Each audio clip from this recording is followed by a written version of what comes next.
There is a life lesson in this mic stand. This is the Ultimate Support MC125, and it's one of the heaviest and more affordable mic stands that you can get on the market today. Now, I say affordable, but in reality, this mic stand costs around $300, which is on the cheaper end of similar mic stands. Normal people would probably think that I'm crazy for spending that much on a mic stand, but the life lesson you can get from this mic stand can actually be worth every single penny, so let's talk about it. So in my last video, I was talking about my Warm 47 condenser microphone, and I love that thing. It's one of the most expensive microphones I own. But when I bought it, I was so used to how light, dinky little condenser microphones usually are. For comparison, this feels like, kind of like a heavy phone, where this feels like it's just thick. I can't explain it. And because I was so used to these light condenser microphones, my entire studio life was centered around these cheap mic stands you can get from Guitar Center or Amazon. I thought that I could still use these cheap mic stands with my very new, heavy, expensive microphone.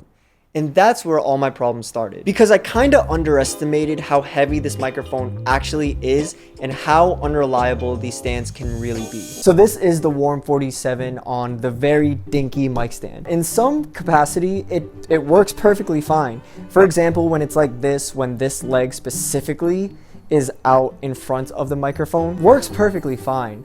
However, the second that you start to kind of tilt it in any other direction, you can see that it's already starting to lean a certain type of way. All it takes is for one person in the studio to just go like that and it's falling. Then this expensive microphone, broken. This is especially the case when you have to do any weird angles. Let's say you're trying to record an acoustic guitar, which is very common to have it angled like this. It can work if it has this right here, but like we said, the second that it starts to go into any weird angles, you can start to see it starting to droop.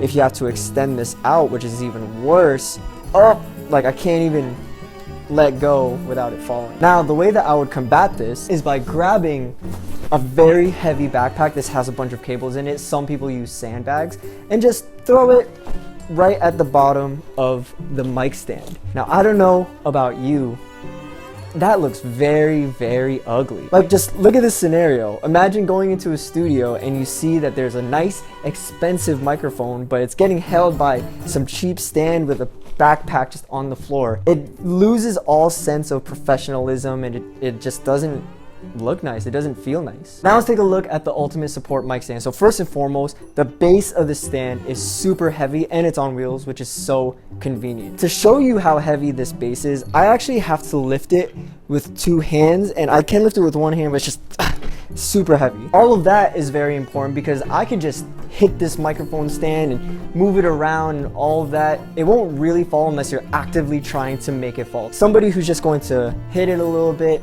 not going to fall, not going to drop your expensive microphone. On top of that, it has this countersink, which adds even more to the weight. So if you have to do those weird angles like we were talking about, then you can loosen this up and move it to a place where it's going to balance a little bit better. Now, of course, in this studio, we're not recording any drums, but just in case you did want to record a drum kit and do some overheads, this can also get very like, oh man, that's basically reaching the ceiling at that point. But what's cool is that with all of this weight, you can still angle it crazily and it's not going anywhere. This is just absolutely impossible with the dinky little mic stand. Now, of course, this is kind of an extreme example, but the most important aspect of this mic stand is that your microphone is not going to fall in any scenario, which to me makes the $300 absolutely worth it. Now, when I bought this mic stand, I actually did a lot of reflecting. I kind of started to beat myself up and ask myself, why didn't I just buy this stand sooner? What I've come to realize is that being both a musician and a fellow Filipino,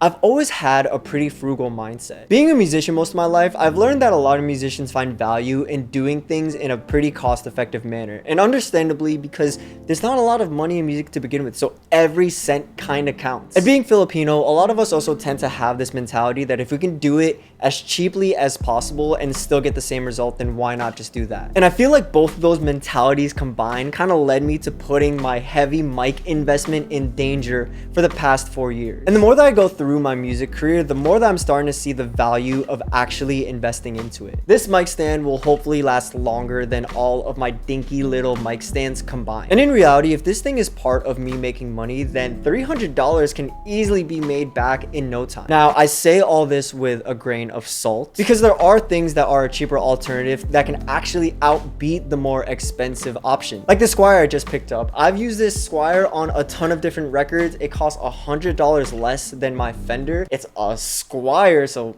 say what you want about that, and it gets the job done. Sidebar video on this guitar coming very, very soon. But the point is that sometimes in order to get the job done, you have to make these sacrifices. You have to make these unwanted investments. And yes, sometimes you can avoid it or sometimes you can work around it. But at the same time, if it means having to put a lot more up front and the problem just gets eliminated from Jump Street, then why wouldn't you do it? And that's especially the case when it comes to the things that you love to do the most, like this, where it's my job. It's a thing that I love and do every single day. So why not just put the money forward if it means that it's going to last me as long as possible? Basically, what I'm saying is that sometimes in life, you just gotta do what you gotta do. But let me know what you think in the comments down below. Do you actually agree with my purchase of this $300 mic stand? Do you actually disagree with putting a lot of money forward compared to having to buy something over and over again? Everybody's different, so I'm always interested to hear what you have to say and how that works inside of your studio. Nevertheless, be sure to leave a like and share this with a friend that might be interested in getting that mic stand. Please be sure to subscribe, and as always, I love you, and I'll see you again next time. Hi, Harlan. You're part of the crew? You're part of the film crew?